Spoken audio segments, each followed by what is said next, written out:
Dans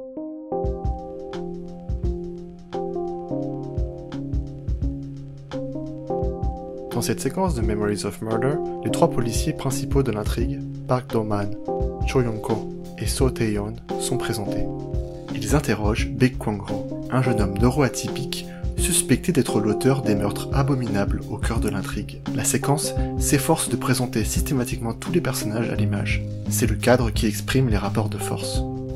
Park Do-man, le policier rustre campagnard, est assis devant la télévision, regardant nonchalamment son programme. Le cadre sordide du meurtre ne semble pas plus le désarçonner. Son comparse, ou plutôt son larbin, Cho Yong-ko, répète les gestes de son collègue lorsqu'il réagit au feuilleton télévisé. Les interactions qu'a Yong-ko avec les autres personnages ne sont montrées que comme des réactions à ce que fait Do-man. C'est une chorégraphie, une mise en scène. Ils ne sont pas motivés par le but, soutirer les informations, mais par simple habitude.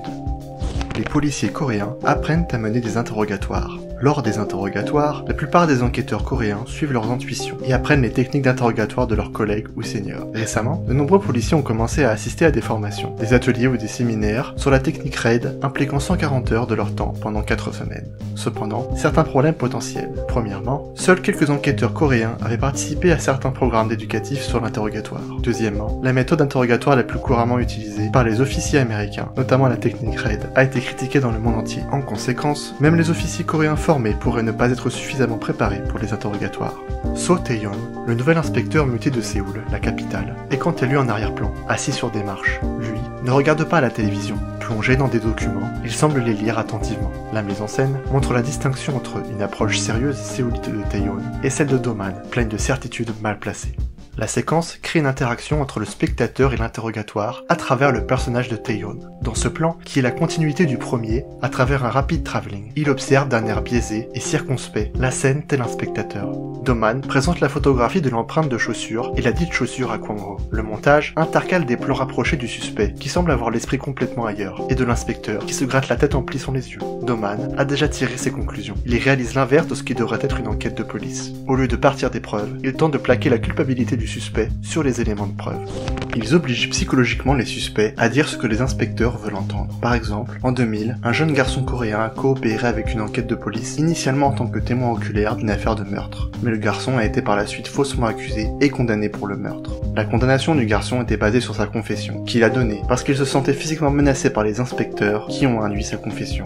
Le stigma, lié à l'état mental de Kwang-ho, suffit pour le considérer comme un suspect privilégié. La pure et simple création de preuves devient justifiable pour Do-man. Il a fabriqué lui-même cette empreinte dans une séquence précédente. Il semble être habitué à une telle technique de manipulation psychologique. Les inspecteurs tentent au maximum d'infantiliser et d'impressionner le suspect par la manière dont il lui parle. C'est à travers l'humiliation qu'ils finissent par obtenir une confession. Mais lorsque nous voyons ses mains, il n'y a plus de doute. Il aurait été incapable de les utiliser. La recherche du meurtrier n'est en fait pas le but de la police. Elle veut boucler l'affaire le plus vite possible, garder la face devant une enquête qui leur semble impossible. Le cinéma de genre coréen des années 2000 nous montre une police incompétente. Dans Memories of Murder, comme nous l'avons vu dans la séquence précédente, leur technique d'interrogatoire échoue à produire quoi que ce soit. Le suspect meurt plus tard dans le film. Do-man et Tae-yeon n'arriveront jamais à attraper le meurtrier. Basé sur une histoire vraie, le film se déroule dans les années 80, quand la Corée du Sud était sous une dictature. Le gouvernement préfère allouer ses ressources policières à la répression de manifestations, plutôt que de faire en sorte que les départements ruraux oubliés aient les ressources nécessaires pour mieux former et accompagner une police complètement dépassée. Dans The Chaser, la police est dépeinte comme étant fainéante et désorganisée. Le film multiplie les perceptions, le point de vue des policiers, dépassé par des sous-intrigues politiques, et le point de vue de la victime, qui tente d'échapper à tout prix à son agresseur. La police arrive trop tard. Cette conclusion devient encore plus frustrante lorsqu'elle est précédée d'une séquence d'interrogatoire. 지영민 씨가 성불구인가 해서요. 내가 성불구인지 네가 어떻게 알아? 이거 봤어? 너 같은 새끼가 되게 그러니까.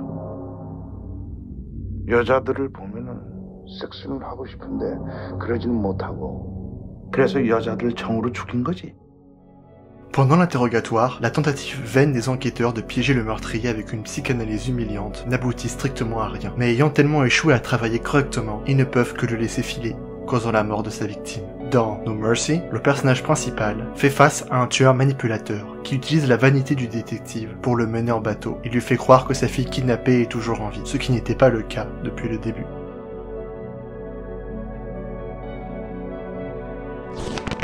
La police sud-coréenne n'a pas toujours été considérée comme un bon modèle. Certains rassemblements deviendraient incontrôlables, avec des étudiants lançant des cocktails Molotov et des morceaux de béton à la police anti-émeute, qui à son tour a tiré des cartouches de gaz lacrymogène sur les manifestants, a déclaré Breen, qui rapportait ces événements pour les journaux britanniques et américains dans les années 80. Cela a fait ressembler la Corée à une zone de guerre, et si les étudiants étaient appréhendés par la police, toute règle concernant le traitement des détenus était soit inexistante, soit ignorée, a-t-il dit. La torture à mort d'un militant étudiant en 1987 aux mains de la police est largement reconnue pour avoir déclenché le mouvement démocratique qui a contraint les dirigeants du pays à appeler à des élections libres plus tard dans l'année.